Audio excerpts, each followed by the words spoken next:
এইভাবে ওলি আল্লাহ যারা, আল্লাহর ওলি যারা, তারা কারো সাথে শক্তি প্রয়োগ করেন নাই।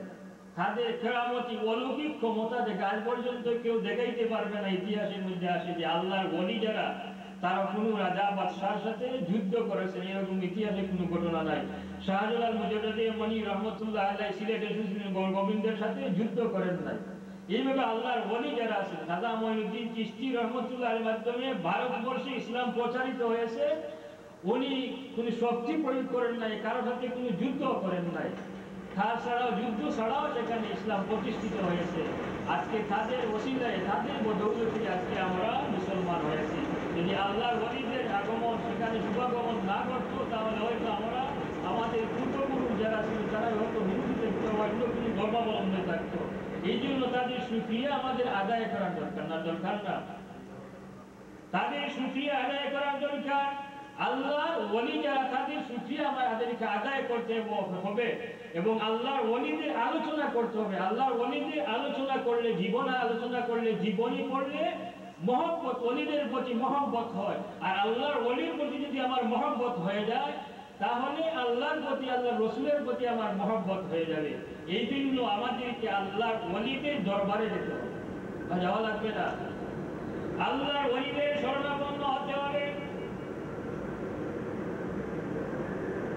ইমাম গাজ্জালী রহমতুল্লাহ আলাইহি জিজ্ঞাসা করা হয়েছিল যে যদি কেউ কোনো পীরের কাছে মুরিদ না হয়, তার পীরকে, তার মুর্শিদকে, ইমাম গাজ্জালী রহমতুল্লাহ আলাইহি জবাব দিয়েছিলেন যে তার মুর্শিদ হলো শয়তান। নাউযুবিল্লাহ মিন যালিক।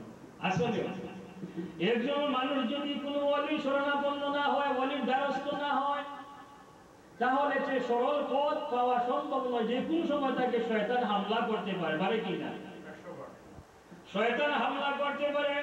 যেভাবে আমার দুনিয়ার সম্পদ রক্ষার জন্য আমি যে কোনো পন্থা অবলম্বন করি, আলমারি করি, থালা লাগাই, অনেক কিছু করি না, এটা হেফাজতের জন্য করি তো। কিন্তু আমার সবচেয়ে বড় যে সম্পদ আমার ঈমান, ওই ঈমানকে রক্ষা করার জন্য তো আমি ব্যবস্থা করতে হবে না, করতে হবে না, নিশ্চয়ই আমাকে তার ব্যবস্থা করতে হবে।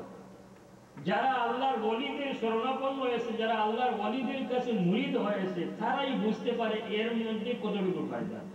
আপনারা, আমরা সবাই আল্লাহর ওলির কাছে মুরিদ হই, বয়াত হই, তাহলে বুঝতে পারবো যে ওই ওলির দ্বারা আমি কতটুকু উপকৃত হইতেছি। যখনই আপনি এর কাছে যেতে হবে, ওলিদের শরণাপন্ন হতে হবে, বলবেন যে আমরা ওলি এখন পাই। আল্লাহ পাক রব্বুল আলামিন আমাদেরকে সেই পথে, আল্লাহর ওলিদের রাস্তায় চলার তৌফিক দেন। ওয়া আখিরু দাওয়ানা আলহামদুলিল্লাহি রাব্বিল আলামিন।